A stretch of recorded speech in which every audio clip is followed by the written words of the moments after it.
Any beers back out there? Well, I think we're all out. I think we're out. Damn it. I got nothing else alcoholic, unfortunately. But let's get drunk on the F1. We've been talking about a long time for me. we're talking about it a little bit in the intro. We need to cover last week's race, which was in Saudi, the Saudi GP.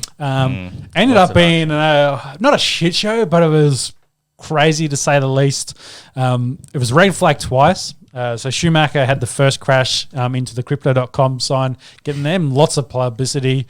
like they needed it. Yeah. So Mercedes pit under the safety car, but Max stayed out. Then the race was red flag, so Max took the lead. On the restart, Max cuts the first corner to get the lead from Hamilton, but then Leclerc and Perez have their big crash in the background, which took out 3 drivers, which led to another red flag. So we had 3 restarts in this race. Following that following restart, I think Max took Hamilton in that corner, and then Ocon. So at the restart, Ocon. Leading into that, from that cutoff of the last corner, they agreed, which was interesting. They had the comms back and forth with the teams. They agreed with the FIA to give the position back.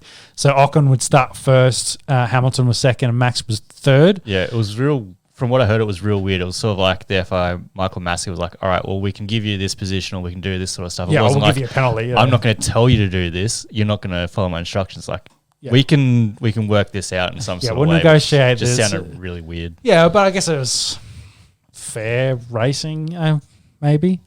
Either way, it restarted with Max in third, but he did do a quick dive in the inside to take the lead from the first corner from the other 2. Good start. And puts Hamilton back behind Ocon. But it didn't take very long. A couple laps later, Hamilton had Ocon, and then we're back to them being 1 and 2. And this is only the first 20 laps of this race already. There was a bunch of virtual safety cars as well to clean up debris because of all these crashes and all the shit happening. So by lap 37, Lewis almost gets the lead.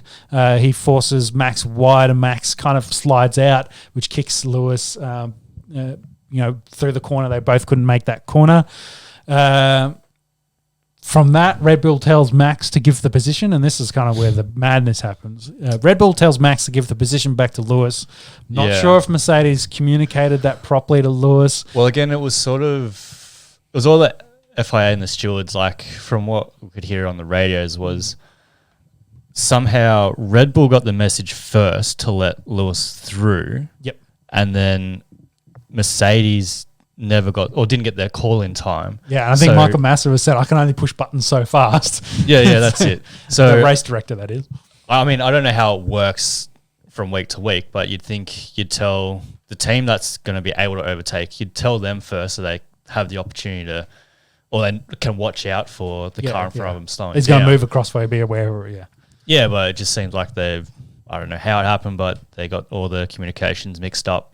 Well, it was also odd on the racetrack because Max, in my opinion, gave him plenty of room. He stayed outside and then kind of worked his way in. He did. But Lewis also took forever to potentially make his mind up. And in the end, what happened is Max slows right down, and then Lewis ends up hitting him in the back because he hasn't gone around him.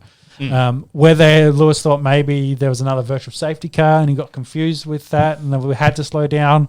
But generally, the guy in front of you goes slower, you take him over. So I don't know whether there was some other chat there because Max also was trying to do it very strategically where he would then get the DRS, take him back over straight away and then maintain the lead. That's it. So again, playing into that as well, like Lewis would want to make sure that he stays behind Verstappen so that he keeps the DRS. Yeah, but if they hadn't communicated quickly enough, how did he know about it? So it's odd to me that Lewis didn't take him over. That's why he would have stayed behind and not overtake him. Yeah, but only if he knew the position was being given to him. But if he didn't know that, which is what they said they did, then why didn't he just take him over?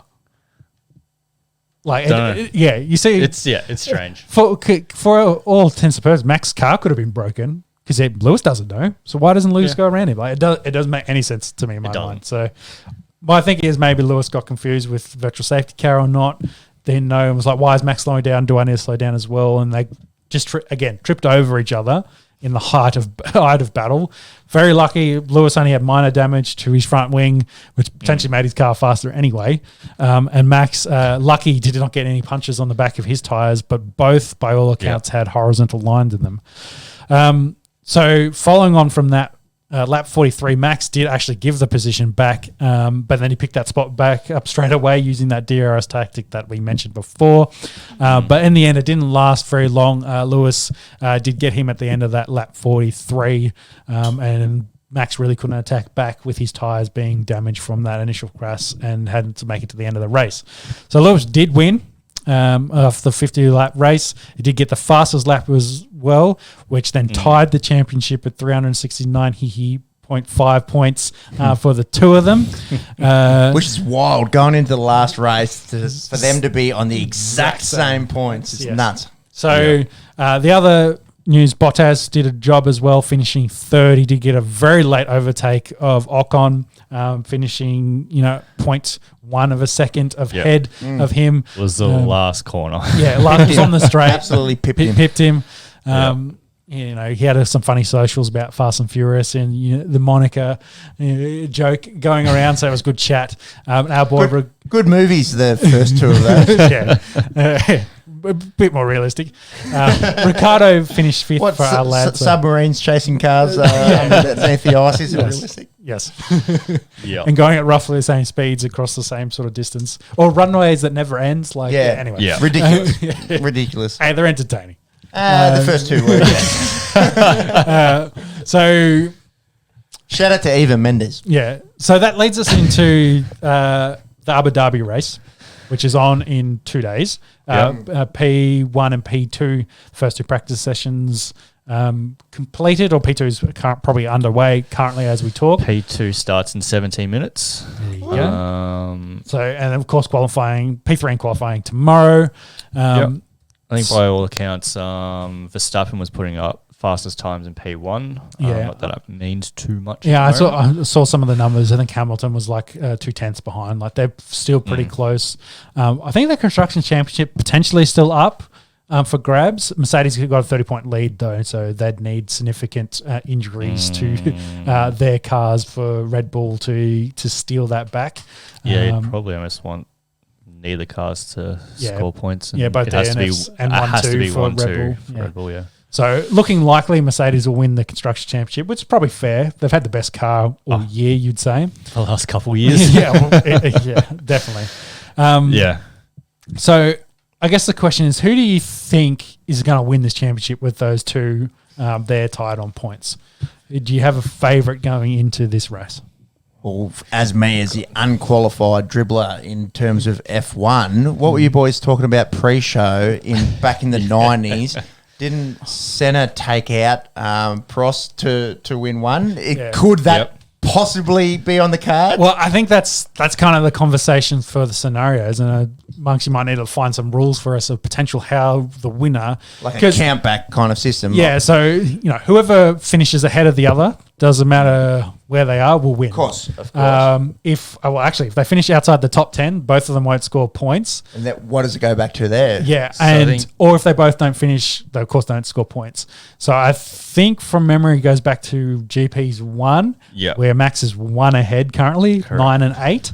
Yes. I was looking at that. I think you're right. 9 and 8. Yeah, that's it. So Max would win on that account, and then as Pep's kind of alluded to, potentially Max crashes into Lewis on the first corner, takes them both out. He still wins based on that technicality. I think that's the understanding of the rules. Which literally happened in 1990 for our less versed F1 listeners. As per myself, I didn't know that. But Ayrton Senna took out Alain Prost. A lot of gamesmanship, not a lot of sportsmanship. No, very little. I thought there might have been some hands thrown. Prost took it very gentlemanly. I don't think that's a word, but anyways. So of course there's been a bit of chat of that. In that case, I think even before the race had started, everyone knew what was going to happen. Well, there's been some chat about that this week, but I'd love to see it as a very casual F1 fan to see that happen in the first corner and Max just take out. Max just go. Yeah, you know what, Lewis, you've had yours, mate. You've had yours. Let me have one. bang, take him out. Yeah, Be well- good viewing, I reckon. There's been the jokes floating around that Mick Schumacher would take out Lewis some point in the race so that his father's record would stay in place of most F1 wins. So Lewis wouldn't take that. But Avenge the goat. yeah, but what we really want to see is More realistically. yeah, you want to see a full race, them being competitive, fighting every corner wheel to wheel. That's Yep. what everyone wants to see. They have tripped over themselves a bit. Twice this year, haven't they? Yeah. I'd say Max has probably been the better driver this year, but Lewis has the better car. I think that's kind of where Yeah. we're at this point in the season. I was actually having a look at when it was up before. They've changed the layout of the circuit a little bit. There's a lot more long corners as opposed to like those short fast corners. So that actually probably leads into Mercedes' hands a little bit. They've definitely got the faster car on the straights. So long winding corners is probably plays Red into Bull their- then also have the better downforce traditionally. So yeah, but that'd be high-speed better corners- for the more tighter corners, true. I guess. anyway, Max has been really fast. Like that's the Saudi GP. That race course was very much high pace course. And Lewis did end up winning that effectively with a 5-second lead, I think, over Max. But hey, they're going to be close throughout. I'd say they're probably going to qualify 1-2. It'll be a pretty interesting race, which I think is early morning for us on Monday. How good that it all comes down to this. All of the speculation around the season. Is it a 2-horse race? Yes, it is. That was made pretty clear pretty early on. But the fact for it to go right down to the wire with both of them even points, it brings in the casual viewer like myself to have a little bit of intrigue around this race going, oh, wow, it all comes down to this. Well, I think so. I think definitely, they'll be 1 and 2. They've got to figure out the order. I'm pretty sure Bottas is locked into third. Yeah, he will get third. And I think Perez is probably potentially fighting maybe Lando there for fourth based on the standings. So there could be some changes there.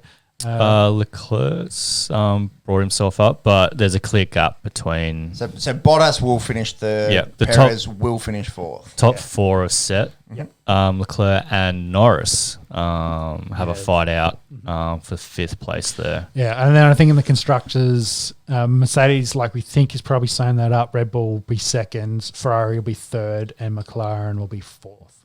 Very good off the top of your head there. That is the order.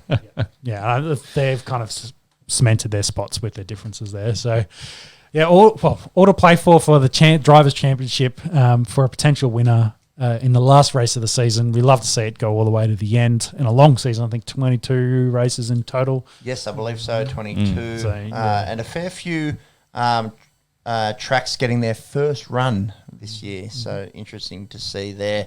Abu Dhabi obviously holding the ultimate event this weekend.